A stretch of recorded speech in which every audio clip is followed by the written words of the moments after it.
C5 app download ചെയ്യൂ. കാണൂ മുഴുവൻ എപ്പിസോഡുകളും സൗജന്യമായി. എന്തുവാടി ഇത്? ആദ്യ രാവിലെ 5 മണിക്ക് ഇറങ്ങാമെന്ന് പറഞ്ഞിട്ട് ഇപ്പൊ സമയം എത്രയായെന്നാ വിചാരം? 5:30 ആയിട്ടുള്ളൂ അമ്മേ. അവിടെ പോകുന്നതിന് എന്തിനാ ഇത്ര ഒരുങ്ങുന്നേ? എവിടേക്ക് പോകുന്നെങ്കിലും എനിക്ക് നല്ല ഒരുക്കം വേണം. അവിടെ ചെല്ലുമ്പോ അവളുടെ അമ്മ മാത്രല്ല, ചിലപ്പോ അവളുടെ ബന്ധുക്കളും ഒക്കെ കാണില്ലേ. അതുപോലെ തന്നെ അയൽക്കാരൊക്കെ വന്ന് നോക്കുമ്പോ നാത്തൂന് ഗ്ലാമർ കുറഞ്ഞു പോയിന്നവര് പറയരുതല്ലോ. അവളെക്കാളും ഒരുപാട് ഗ്ലാമർ ഉണ്ട് നിനക്ക്. അതുകൊണ്ട് നീ ഒരുങ്ങിയില്ലെങ്കിലും കുഴപ്പമൊന്നുമില്ല. ആ, അതിന് ഏട്ടൻ എഴുന്നേറ്റായിരുന്നോ? ഞാൻ രാവിലെ എഴുന്നേപ്പിച്ച് ചായയൊക്കെ കൊടുത്തായിരുന്നു.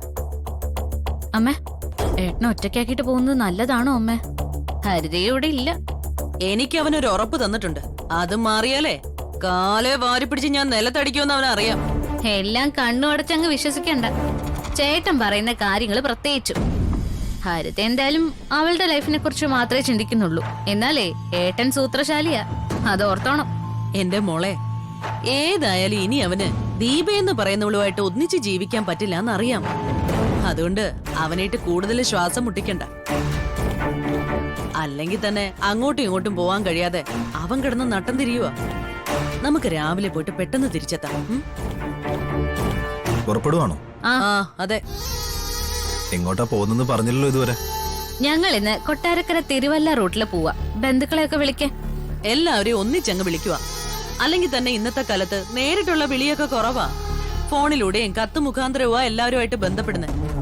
പിന്നെ നിന്റെ മാമന്മാരെ ഒന്നും ഒഴിവാക്കാൻ പറ്റില്ലല്ലോ. കാർത്തിയായിട്ടുള്ള കല്യാണം നടന്നേ തീരുമെന്ന വാശിയിലാണല്ലേ രണ്ടുപേരും.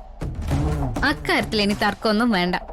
കാർത്തിയായിട്ടുള്ള എന്റെ കല്യാണവും ഹരിതയായിട്ടുള്ള ചേട്ടന്റെ കല്യാണവും ഉടനെ നടക്കും. അതെ, ഇനി കാർത്തി അവന്റെ അച്ഛനും ഇത്തിരി കൊള്ളരുതാത്തവരാണെങ്കിലും ശരി, എവളുമായിട്ടുള്ള കല്യാണം നടന്നു കഴിയുമ്പോ അങ്ങ് നേരെ ആയിക്കോളും. അല്ലെങ്കിലേ അവരെ നേരെയാക്കാൻ എനിക്കറിയാം. അമ്മ കരുതുന്ന പോലെ ആൾക്കാരല്ല കാർത്തി അവന്റെ അച്ഛനും ഒന്നും. ആയിക്കോട്ടെ, ഇന്നത്തെ കാലത്ത് ആണുങ്ങൾ വഴി തെറ്റാൻ ഒരുപാട് കാരണങ്ങളുണ്ട്. മിക്ക ചെറുപ്പക്കാരും പ്രശ്നക്കാരാ. പിന്നെ കല്യാണമൊക്കെ കഴിഞ്ഞ് കുഞ്ഞുങ്ങളാവുമ്പോഴാ നേരെയാവുന്നേ. ഏതായാലും കോടികൾ ആസ്തിയുള്ളവനാണല്ലോ ഈ കാർത്തി. ഒറ്റ മോനുവാ. പിന്നെ അത് മാത്രം നമ്മൾ നോക്കിയാ മതി. എന്റെ കല്യാണത്തിനെ കുറിച്ച് ഏട്ടൻ ചിന്തിക്കണ്ട. ഏട്ടന്റെ കല്യാണത്തിനെ കുറിച്ച് മാത്രം ചിന്തിച്ചാ മതി. ഇവളെന്നോട് പറയുമായിരുന്നു, ഞങ്ങള് രണ്ടാളും അങ്ങോട്ട് ഇറങ്ങി കഴിയുമ്പോ നീ കള്ളത്തരം കാണിക്കുമെന്ന്. കള്ളത്തരം കാണിച്ചിട്ട് എന്താ അമ്മേ കാര്യം? എപ്പോഴായാലും അത് പിടിക്കപ്പെടും. പിന്നെ എന്ത് സംഭവിക്കുന്ന എനിക്കറിയാം. അതുകൊണ്ട് ഒരു യുദ്ധത്തിനുള്ളത് ഞാൻ പറഞ്ഞില്ലേ. അങ്ങനെ തന്നെയാ വേണ്ടത്. പിന്നെ രാവിലെ കഴിക്കാനുള്ള ഭക്ഷണമൊക്കെ ഞാൻ ഉണ്ടാക്കി വെച്ചിട്ടുണ്ട്. അതുപോലെ തന്നെ ഉച്ചയ്ക്കുള്ള കറികളും ഉണ്ടാക്കി വെച്ചിട്ടുണ്ട്. ചോറ് ഫ്രിഡ്ജിലിരിപ്പുണ്ട്, അത് ചൂടാക്കി കഴിച്ചോണം. ശരി. എന്നാ പിന്നെ ചേട്ടന് വീട്ടിലോട്ട് പോയിക്കൂടായിരുന്നോ? അവിടെ ഹേമ ചേച്ചിയും പ്രേമേട്ടനൊക്കെ ഉണ്ടായിരുന്നല്ലോ. ഞാൻ ചെന്ന് കഴിഞ്ഞാൽ പുറത്തുനിന്ന് ഫുഡ് കഴിക്കാന്ന് രണ്ടുപേരും പറയും. അവരൊന്നും ഉണ്ടാക്കത്തില്ല. അത് ശരിയാ. എല്ലാവരും ജീവിക്കാൻ പഠിക്കട്ടെ മോനെ. എന്നാ പിന്നെ പോയിട്ട് വരട്ടേട്ടാ. ശരി. അടങ്ങി ഒതുങ്ങി ഇവിടെ ഇരുന്നോളണം. ശരി അമ്മേ. നമ്മളെ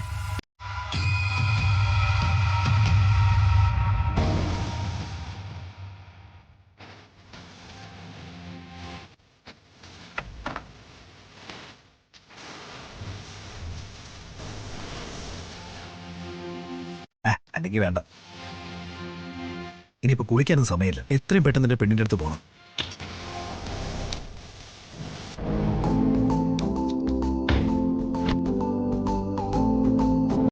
ഇനിയിപ്പോ ചാരുവിന്റെ കല്യാണം കഴിയുന്നത് വരെ അമ്മയ്ക്കും മോക്കും തിരക്കോട് തിരക്കായിരിക്കും. ആ സമയത്ത് നിങ്ങൾക്ക് ഇഷ്ടം പോലെ കാണാം. എത്രയെന്ന് വെച്ച ഇങ്ങനെ കറങ്ങുന്ന എന്നാ ഇതിനൊരു അവസാനം ഉണ്ടാവുക?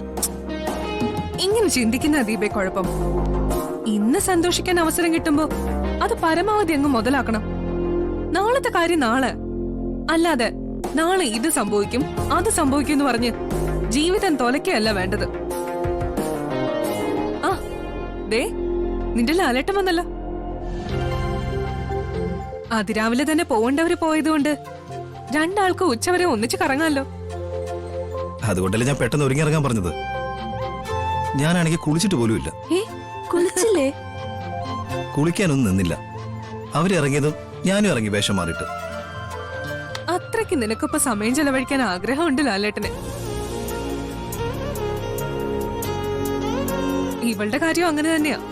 ഇന്നലെ ലാലേട്ടൻ വിളിച്ചതിന് ശേഷം ഒന്ന് ഉറങ്ങിയിട്ട് പോലുമില്ല. ഹ, അതെന്താണോ ഉറങ്ങാത്തെ? ഇപ്പൊ കുറച്ചുകൂടെ കാര്യങ്ങൾ അനുകൂലമായില്ലേ? എങ്കിലും ഒരു മനസമാധാനം ഇല്ലല്ലോ അല്ലേട്ടാ.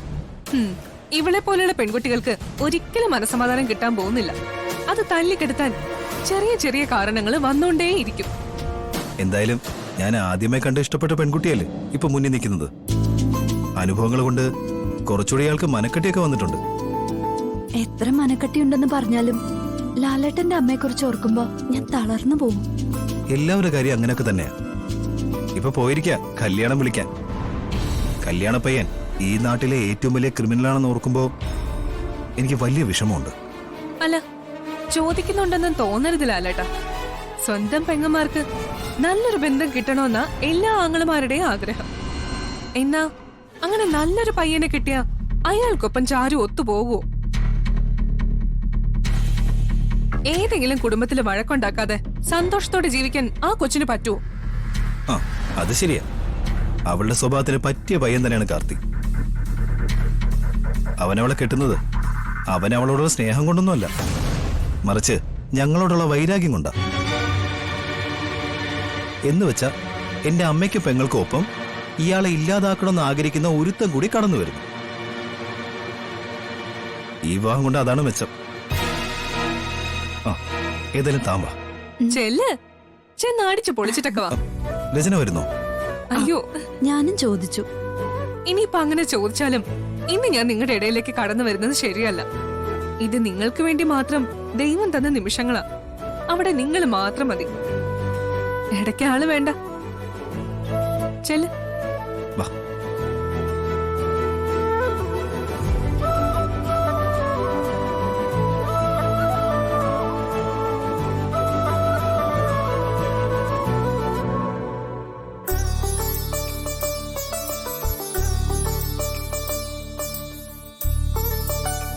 ഒറ്റ ദിവസവും ഞാൻ ഇവിടെ ഉള്ളൂ. അന്നത്തെ ദിവസം എനിക്കൊപ്പം നിൽക്കാതെ വെറുതെ മാർക്കറ്റിൽ പോയി ചുറ്റിത്തിരിയോ അച്ഛൻ? ആവശ്യമില്ലാത്തതൊക്കെ വാങ്ങിച്ചോണ്ട് വരാൻ. നമ്മൾ ഒരുപാട് കഷ്ടപ്പെട്ടല്ലേ മോളെ ജീവിച്ച്. ഗംഗേട്ടന് പെൻഷൻ കിട്ടുമ്പോ അത് മൊത്തത്തിൽ രാഗിണി ചേച്ചി വാങ്ങിക്കല്ലായിരുന്നോ? പിന്നെ എന്റെ ആങ്ങളമാരുടെ സഹായത്തോടെയല്ലേ നമ്മൾ ജീവിച്ചേ. ഇപ്പൊ പിന്നെ മോൾക്കൊരു ജോലിയായി. ഗംഗേട്ടന്റെ പെൻഷൻ ആർക്കും കൊടുക്കുകയും വേണ്ട. അതുകൊണ്ട് ഇനി പിശുക്കൊന്നും കാണിക്കണ്ടെന്നാ മോളുടെ അച്ഛൻ പറഞ്ഞിരിക്കുന്നത്. ഡൗൺലോഡ് ചെയ്യൂ C5 ആപ്പ്. കാണൂ എല്ലാ എപ്പിസോഡുകളും സൗജന്യമായി.